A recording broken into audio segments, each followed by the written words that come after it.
sore, selamat datang di ruang podcast mandarnesia.com. Ini podcast perdana saya, jadi tamunya harus spesial. Kenapa spesial? Karena kalau misalnya nanti di pemilu nanti terjadi masalah kekacauan data, orang yang di sebelah saya ini yang akan paling dicari oleh publik Sulawesi Barat. Selamat datang di podcast mandarnesia.com, Komisioner KPU Provinsi Sulawesi Barat, Ibu Asriani, Divisi Data, Perencanaan Data dan Informasi. Ya. Sehat, Bu? Alhamdulillah sehat dan harus sehat. Oh, siap. Bu, ini kurang sepekan pemilu, hari H pemilu 14 Februari akan dilaksanakan. Bagaimana dengan kesiapan data kepemiluan kita, Bu? Kalau sebenarnya persoalan kesiapan data kan itu sudah selesaikan dalam hal seperti ini. Pemutakhiran daftar pemilih dalam artian pemilih yang akan menggunakan hak pilihnya itu sudah ditetapkan menjadi daftar pemilih tetap. Kalau untuk sesulbar ini kan jumlahnya 985.760 DPT kita, Bu? DPT kita sesulbar yang tersebar di 4.219 TPS. Jadi kalau kisarannya yang paling terbanyak DPT-nya sesulbar ini kan paling banyak DPT di Polman. DPT Polman baru kemudian 131 ribuan kisarannya. Kemudian DPT terbanyak kedua itu adalah Mamuju. Penetapan DPT itu sudah ditetapkan oleh KPU Kabupaten Kota tanggal 20 sampai 21 Juni kemarin. 2023 maksudnya ya. Kemudian lanjut di tingkat nasional itu ditetapkan tanggal 2 Juli. Artinya kegiatan pemutakhiran daftar pemilih dalam rangka memutakhirkan pemilih yang terdaftar dalam DPT itu sudah siap dan selesai.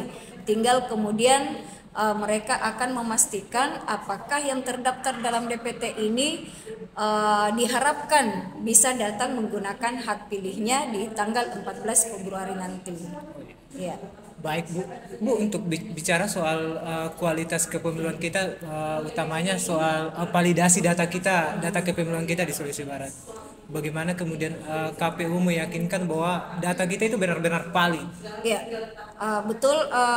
Sepanjang saya berpemilu ya, ini sudah memasuki 2 periode saya ber-KPU dalam artian selaku anggota KPU Kabupaten di periode pertama 5 tahun. 5 tahun. Kemudian naik level lagi di tingkat KPU provinsi. Ini sebenarnya bukan hal yang wah atau hebat sekali. Ini mungkin tantangan ya, karena di periode sebelumnya meskipun di 2019 mengampuh divisi teknis, lantas kemudian di pemilihan berikutnya setelah pemilu itu kan kita dilanjutkan dengan tahapan pilkada untuk 4 kabupaten di Sulbar.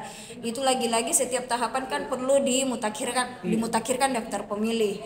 Nah, dalam perjalanan tahapan kegiatan pemutakhiran daftar pemilih tentunya kan sangat akurasi dan sangat valid. Kenapa? DP4 yang diturunkan oleh Dirjen Capil ke KPU RI, kemudian KPU RI menurunkan ke KPU Kabupaten melalui KPU Provinsi, itu kami sandingkan untuk kami persiapkan menjadi daftar pemilih yang siap coklit. Potensial daftar pemilih yang siap coklit. Jadi tahapan itu tentunya kan merekrut Pantarlih namanya. Pantarlih. Pantarlih ini, Bu, yang datang ke rumah warga. Pantarlih inilah kemudian yang door to door ke rumah pemilih memastikan apakah akan didaftarkan di sebagaimana mereka tinggal dan sesuai dengan dokumen administrasi kependudukannya. Basis datanya kan tentunya KTPL dan atau KK. Masa kerja Pantarlih pada saat itu Maret sampai April. Kemudian berlanjut 1 bulan lagi melalui Pantarlih itu diverifikasi lagi, divalidasi oleh PPS. Nah, setelah dicoklit barulah kemudian disebut daftar pemilih sementara. Daftar pemilih sementara diumumkan diumumkan di publik itu selama rentang waktu 1 minggu. Setelah diumumkan untuk mendapat tanggapan masyarakat, diolah lagi, divalidasi lagi atau difilter lagi, karena mungkin ada yang TMS nih, ada data ganda, ada NIK invalid, bisa jadi kan NIK ganda tapi 1 orang atau 2 orang yang punya, banyak hal yang terjadi, atau kekurangan digit pada NIK itu, karena mungkin karena Pantarlih ini kurang teliti, akhirnya pada saat coklit atau pada saat menginput data itu tidak sesuai atau tidak betul-betul akurat. Proses itulah kemudian menjadi yang disebut sebagai daftar pemilih sementara, disaring lagi hasil, ya Bu, dari menjadi hasil perbaikan dari DPS menjadi DPS HP. Ini kan tadi setelah coklit disebut DPS, daftar pemilih sementara, disaring lagi, divalidasi, diakurasi lagi, itu menjadi DPS HP atau daftar pemilih sementara hasil perbaikan. Daftar pemilih sementara hasil perbaikan diumumkan lagi nih, diumumkan untuk mendapat tanggapan dari masyarakat. Sudah cocok, jangan sampai ada kesalahan penempatan TPS. Misal nih, awalnya kan dia terdaftar di TPS ini, di cross check ternyata jauh dari tempat tinggalnya, ada lagi yang terpisah dari kakaknya kan. Dalam pemutakhiran daftar pemilih kan tidak bisa atau tidak boleh memisahkan dalam satu kakak itu. Dia harus satu TPS dia harus satu berkumpul dalam satu TPS dalam lingkup kelurahan desa setempat. Nah, itu kita perbaiki lagi menjadi DPS HP lagi kan. DPS HP, setelah DPS HP disusun lagi, dimutakhirkan lagi menjadi DPT, daftar pemilih tetap. Nah, finalisasi dari proses yang disebutkan tadi, coklit, DPS HP, kemudian menjadi DPT, itu adalah hasil akhirnya atau hasil finalnya. Sehingga DPT itulah yang ditetapkan di tanggal 20 sampai 21 Juni oleh KPU Kabupaten. Begitulah prosesnya. Istilahnya kita storytellingkan. Prosesnya panjang sekali prosesnya panjang ya. Jadi tidak ada alasan sebenarnya untuk kami dalam tinjauan publik ya, ini mungkin KPU tidak bekerja memutakhirkan, padahal prosesnya ini agak lama. Kalau dalam tahapan itu hampir sekitar 8 bulan kita memutakhirkan, mulai dari coklit sampai ditetapkannya DPT.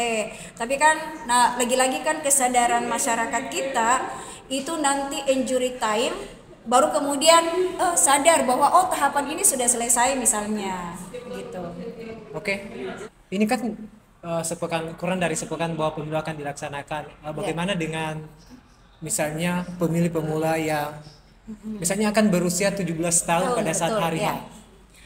Dalam pemutakhiran daftar pemilih nih, selain yang ada kan kriterianya yang disebut sebagai pemilih yang memenuhi syarat. Pemilih memenuhi syarat itu salah satunya adalah yang berumur 17 tahun atau yang sudah menikah. Nah, termasuk kan kalau misalnya saya sebelum pada saat tanggal 17 itu tiba-tiba menikah, meskipun usia saya sudah belum masuk 17 tahun, bisa memilih ya Bu ya? Iya bisa. Jadi meskipun mungkin kita kan nggak tahu perjalanan manusia nih.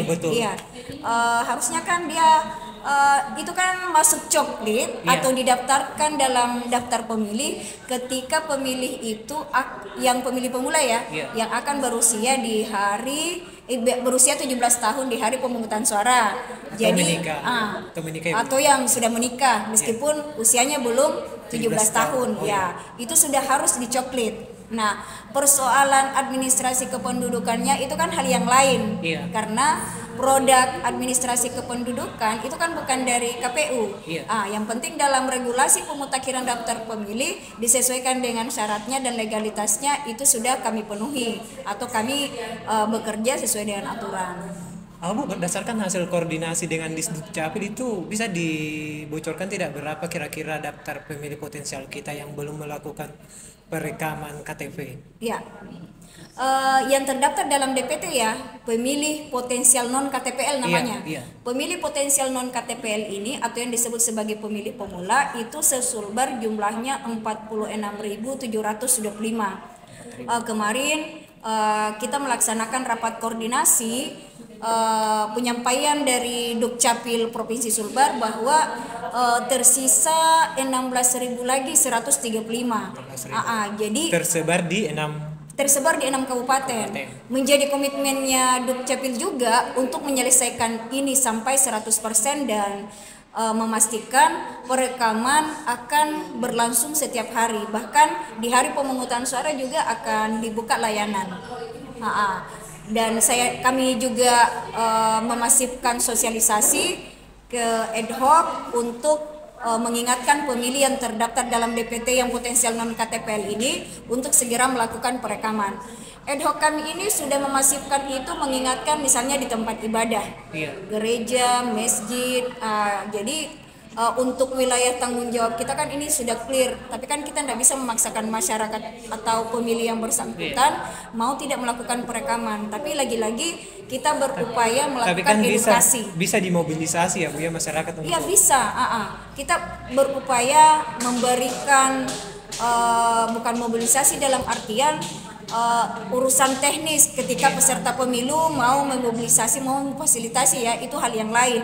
Intinya adalah kita berupaya mengedukasi yang bersangkutan agar segera melakukan perekaman. Kenapa? Karena syarat perekaman, bukti perekaman berupa suket atau biodata ini menjadi legalitasnya pemilih yang bersangkutan ini agar dapat menggunakan hak pilihnya di TPS di tanggal 14 Februari nanti. Bu, terkait masalah ketersediaan belangko KTP bagaimana? Kalau ketersediaan belangko tidak masalah sebenarnya ya, karena di aturan kalau belangko tidak ada misalnya, karena kan di aturan dalam hal menggunakan hak pilih menyebutkan KTPL, fotokopi KTP boleh, foto KTP digital juga boleh, dan biodata kependudukan yang memuat administrasi lengkap pemilih itu yang berupa foto. Kalau memang aturan suket sudah tidak diatur di Dukcapil sekarang, tapi kan itu yang disebut sebagai biodata yang menerangkan bahwa yang bersangkutan ini sudah melakukan perekaman. Artinya itu bisa digunakan sebagai dokumen untuk memilih ya Bu ya? Bisa. Dibawa ke TPS, diperlihatkan ke KPPS, kemudian pemilih akan mendapatkan hak untuk masuk ke TPS menggunakan hak pilihnya. Jadi sebenarnya kan ini isu di lapangan nih. Wah, enggak apa-apa juga sebenarnya tidak merekam, kan kita dapat C pemberitahuan. Iya, memang seperti itu, kita dapat C pemberitahuan. Tapi legalitas menggunakan hak pilih dalam aturan kita harus dibuktikan melalui 4 dokumen yang tadi yang saya sebutkan. KTPL, fotokopi KTP, foto KTP digital, dan administrasi kependudukan, entah namanya suket, biodata, paspor, bukan SIM ya, yang informasinya ada foto, memuat foto, dan legalitasnya itu ada barcode-nya. Begitu informasinya Dukcapil. Baik, Bu, ini kan saya beberapa waktu lalu ini sepekan terakhir sering di Japri teman-teman. Kan sekarang KPU kan juga sudah punya situs untuk cek DPT online. Tinggal masukkan NIK, share, kemudian muncul di mana Anda terdaftar dan kemudian TPS. Akan memilih di TPS berapa. Kalau misalnya Bu, masih ada warga yang kemudian belum terdaftar di DPT, bagaimana solusinya? Perlu diketahui bahwa ada 3 kategori pemilih. Terdaftar dalam DPT. Yang terdaftar dalam DPT ini kan dibuka layanan pindah memilih. Pindah memilih itulah yang disebut sebagai DPTB. DPTB ini kan diharuskan yang terdaftar dalam DPT. Layanan pindah memilih kemarin sudah cut off atau sudah selesai di tanggal 7 Februari. Berarti sudah tidak bisa ya Bu? Sudah tidak bisa lagi pindah memilih kan. Bagi yang tidak terdaftar dalam DPT, yang tentunya juga DPTB, itu disebut sebagai DPK, daftar pemilih khusus, yang nanti menggunakan hak pilihnya dengan menggunakan apa? KTPL di 1 jam terakhir selama surat suara masih tersedia sesuai dengan alamat KTPL-nya di TPS itu. Dan warga yang ingin pindah pemilih itu ada syarat-syaratnya juga ya Bu? Misalnya bertugas atau mendampingi keluarga yang sedang sakit. Betul. Kemarin layanan pindah memilih sudah tutup untuk kondisi 4 syarat, yaitu bertugas di hari pemungutan suara bagi yang sakit atau mendampingi pasien yang sakit, kemudian tahanan rutan atau lapas atau pasien rehabilitasi juga boleh. Kemudian yang keempat itu relokasi bencana. Ya, itu 4 kondisi saja. Selesai 7 Februari tidak ada lagi layanan DPTB atau pindah memilih. Gitu. Bu, kita pindah ke isu lain. Ini kan kita tahu bahwa Sulawesi Barat itu adalah salah satu wilayah yang rawan bencana, Bu. Betul, iya. Kemarin pada apalagi saat rapat, Februari ya. Iya, apalagi Februari. Tapi kita berharap semoga saja tidak terjadi dan kemudian pelaksanaan pemilu itu berjalan dengan lancar. Amin. Ya. Kemarin pada saat rapat koordinasi saya lihat pihak KPU juga mengundang dari Basarnas, BPBD dan lain sebagainya. Apakah memang BNPB ya? BNPB? Apakah memang sudah ada antisipasi yang dilakukan KPU kalau misalnya nanti pada saat pemungutan suara itu terjadi bencana? Iya. Kalau sebenarnya sisi bencananya kita bencana dalam arti misalnya gempa ya, kan hal itu kan bisa mengganggu pelaksanaan pemilu. Betul, ya? itu kan hal yang lain. Tapi yang kita, karena memang di Februari ini sangat potensial yang namanya perkiraan cuaca, apalagi hujan ya. Kita jauh hari sebelumnya kita kan melaksanakan rapat koordinasi dengan BMKG. BMKG, apalagi baru-baru ini juga kita membentuk ada WA grupnya dengan yang berkepentingan BMKG itu menyampaikan informasi tentang perkiraan cuaca sampai 14 Februari. Hasilnya gimana, Bu? Ya, tentunya kan kenapa kemudian kita rapat koordinasi kemarin, karena penguatan dan penegasan dalam hal memberikan dukungan ketika misalnya betul ada terjadi bencana. Karena kan kita tidak tahu hujan di tanggal sekian ini tiba-tiba ada banjir kiriman nih.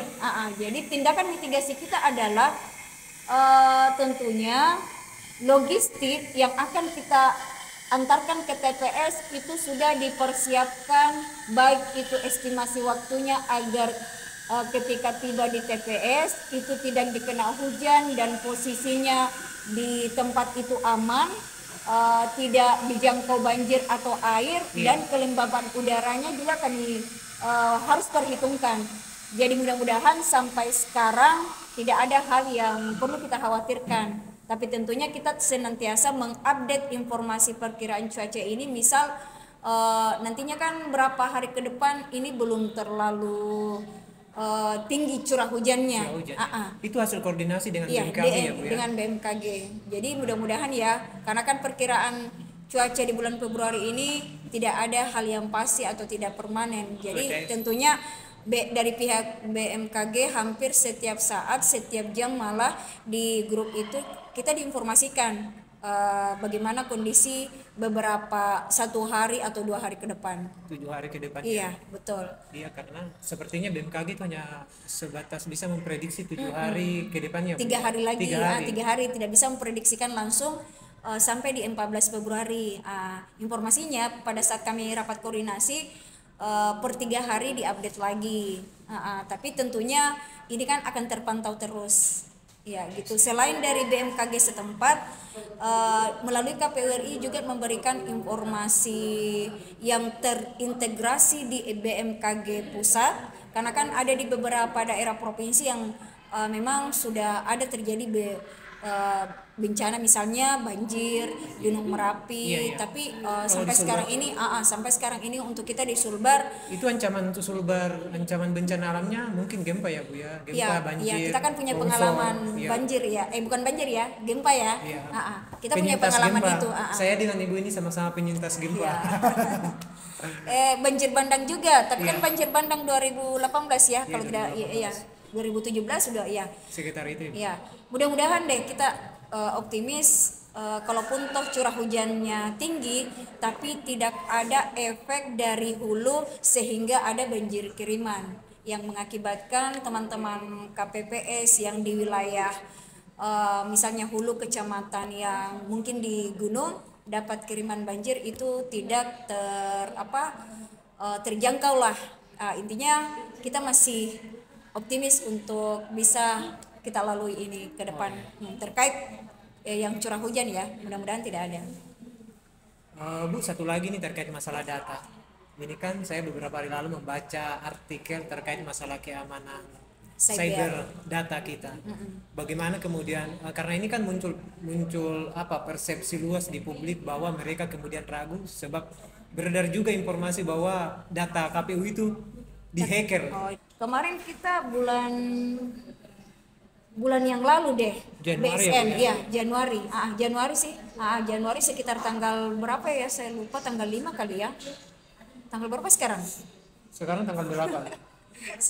Iya, Berapa? saya lupa tanggal sudah. Terlalu sibuk soalnya. Iya, BSN itu sudah. BSN. Bahkan petugas staf BSN itu juga sendiri sudah DPTB. DPTB. Mereka DPTB karena ingin memastikan bahwa keamanan cyber kita untuk satgas kita itu terjaga. Mereka terdaftar 2 orang ya.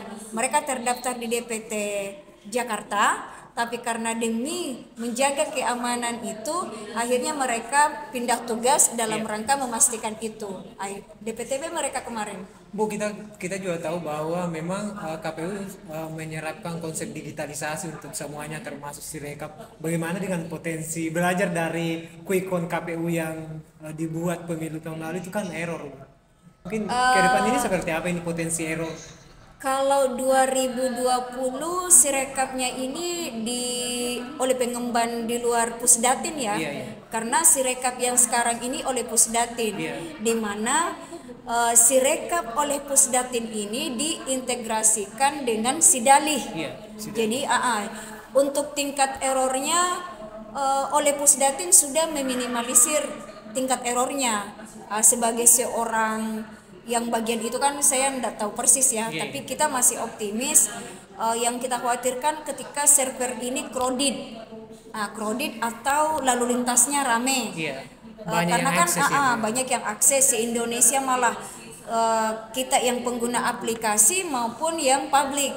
Tapi sampai saat ini oleh Pusdatin sementara membenahi sampai kemudian siap dipakai pada hari pemungutan suara, dan kesiapan akun instalasi itu juga disiapkan oleh teman-teman KPPS, dan sekarang sementara on proses untuk penyiapan akunnya. Tapi untuk sisi rekapnya itu sudah siap. Di 2020 meskipun bukan Pusdatin yang handle, berhasil kok. Meskipun apalagi bukan se-Indonesia ya, serentak. Ya, intinya adalah kita optimis. Kalau kita penyelenggara tidak optimis, bagaimana publik bisa mempercaya kita? Jadi kita harus apapun itu ya, kalau memang masyarakat di luar membuli kita ya itu wajar. Karena mekanisme, sistem dan pola kerja kita kan mereka tidak tahu. Jadi sangat wajar lah kemudian kita harus membangun kepercayaan kita sendiri sebagai penyelenggara sehingga publik mempercayai kita. Trust publik ini penting loh untuk kita bangun bersama. Apalagi kita tahu bahwa saat ini KPU diserang dan gitu. Jadi makanya trust ini harus dibentuk, harus dibangun. Meskipun mungkin dalam posisi entah itu capek atau software dukungan yang lain-lain belum kompleks atau belum komplit ya.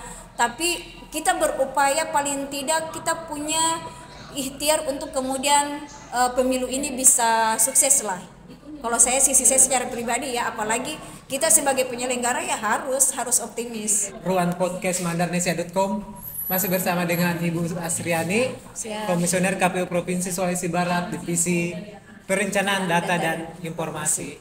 Bu, ini kan kemarin 7 Februari sudah berakhir batas waktu layanan untuk pindah memilih. Betul. Itu dari KPU Provinsi sudah ada tidak data berapa jumlah pemilih yang mengajukan pindah memilih? Iya, sebenarnya dalam hal data ya, rekapitulasi DPTB ini itu kan dari KPU Kabupaten. KPU Kabupaten itu melakukan rekapitulasi setiap akhir bulan. Untuk kami tindak lanjuti di awal bulan berikutnya kami rekapitulasi lagi. Nah, di bulan kemarin, di bulan Januari itu sebenarnya sudah berproses. Tapi kan Untuk bulan Februari di mana cut off atau batas layanan pindah memilih ini berakhir, itu masih ada data yang bergerak. Jadi untuk bulan Februari masih ada rekap. Ini sementara berproses terkait jumlahnya. Kami belum finalkan karena sampai saat ini datanya masih bergerak untuk finalisasi. Iya. Itu di KPU Kabupaten, karena di KPU Kabupaten yang berproses layanannya. Kalau kita di tingkat provinsi kan hanya merekapitulasi untuk melanjutkan ke KPU Provinsi sebagai bahan laporan. Begitu. Bu, bagaimana dengan kalau misalnya ini kan sudah berakhir? Iya, betul. Bagaimana kalau misalnya masih ada pemilih yang ingin pindah memilih? Kalau masih ada ya sudah tidak bisa lagi loh dibuka layanan. Jadi dia harus memilih di TPS. Iya, harus kembali di TPS-nya meskipun dalam kondisi apapun.